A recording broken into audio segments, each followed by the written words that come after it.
جب ہم ہنیمن کی بات کرتے ہیں تو ہمارے جو سر ہیں وہ بڑی عزت اور احترام کے ساتھ جھک جاتے ہیں کہ ڈاکٹر ہنیمن جو ہے وہ ایک ایسی شخصیت ہے کہ جنہوں نے ایک ایسا کام کیا کہ جن کی وجہ سے آج ہم سارے یہاں پہ بیٹھے ہوئے بھی ہیں اور مجھ جیسے نلائق آدمی بھی آپ سے بات کر رہے ہیں. اگر یہ بات نہ ہوتی تو ہم آج مل کے بیٹھتے بھی نہ ہوں اور ہم اس پروفیشن کے ساتھ وابستہ بھی نہ ہوتے اور ایک دوسرے کے ساتھ ہم جو زندگی کو بہت اچھے طریقے سے انجوائے کر رہے ہیں اور جو لاکھوں ہزاروں لوگ جن لوگوں کو ہومیوپیتھک طریقہ علاج سے جو شفا مل رہی ہے وہ بھی ممکن نہ ہوتی. تو ہم تو سلام پیش کرتے ہیں اور سلوٹ کرتے ہیں کہ آج ہم ڈاکٹر سیموئل ہنیمن کی وجہ سے اس پیشے کے ساتھ وابستہ ہے. اصل میں بات بہت باتیں ہو سکتی ہیں. اصل بات یہ ہے کہ ایک تو انٹرنیشنل سسٹم ہے جس میں ہومیوپیتھی جو ہے وہ کام کر رہی ہے اور اگر ہم انٹرنیشنلی جائیں تو WHO ایک ادارہ ہے جو پوری دنیا میں جتنے بھی طریقہ علاج ہیں ان کو ریگولیٹ کرتا ہے.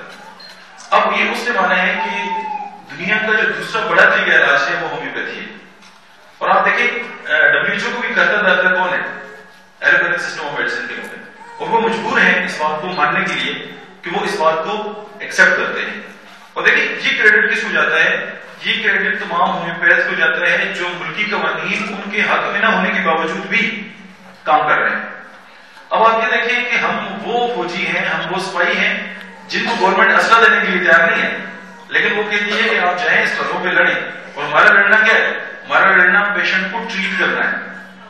اب آئین کے اندر اگر ہم بات کر لیں تو جو عوام کو جو صحت کی سہولیات ہے وہ فراہم کرنا کس کا کام ہے؟ وہ حکومت کا کام ہے. اور یہ وہ لوگ ہیں جو بغیر اسلحے کے, اب اسلحے سے مراد یہ نہیں ہے میڈیسن, اسلحے سے مراد یہ ہے کہ ہومیوپیتھک ڈاکٹر کے نام پہ لیبارٹری رجسٹر نہیں ہو سکتی, اس کے باوجود وہ کام کر رہے ہیں. IHMA سے پہلے مطلب KPKM میں ہومیوپیتھک ڈاکٹرز کا نام و نشان بھی نہیں تھا گورنمنٹ لیول پہ, لیکن وہ آئے اور ان لوگوں نے بڑی مطلب کہ مشکلات سے ہی جو IHMA کی جو مینجمنٹ ہے, اور جب انہوں نے ابھی لاسٹ میٹنگ میں بات ہو رہی تھی کہ جب ان دو لوگوں کو بحال کیا گیا ہے تو 503 میٹنگز ہوئی ہیں.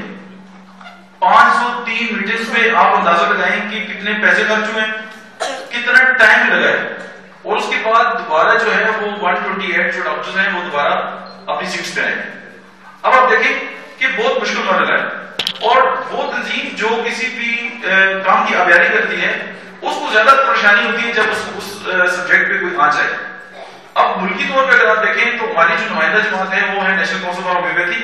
ظاہر ہے سارے اس کے اسٹیک ہولڈر ہیں, ہم اس کو ووٹ بھی دیتے ہیں, ہم ان لوگوں کے ساتھ کھڑے بھی ہیں, پہلے بھی ہم تھے, آئندہ بھی کسی نہ کسی شکل میں ہم رہیں گے. لیکن یہ ہے کہ وہ ہمارا مقدمہ جو ہے وہ آگے لڑنے میں ناکام ثابت ہو رہے ہیں. ناکام اس لیے ثابت ہو رہے ہیں کہ وہ لوگ ہماری بات آگے تک پہنچا ہی نہیں سکتے. اور اگر ہم موسٹلی لوگوں کی لائف کو تو اسٹڈی کریں تو وہ پریکٹیشنر کی نمائندہ نہیں ہوتے. اب پاکستان میں 2.5 لاکھ رجسٹر ہومیوپیتھک ڈاکٹر ہیں کم و بیش. اب ان سب کا نمائندہ نہیں ہے.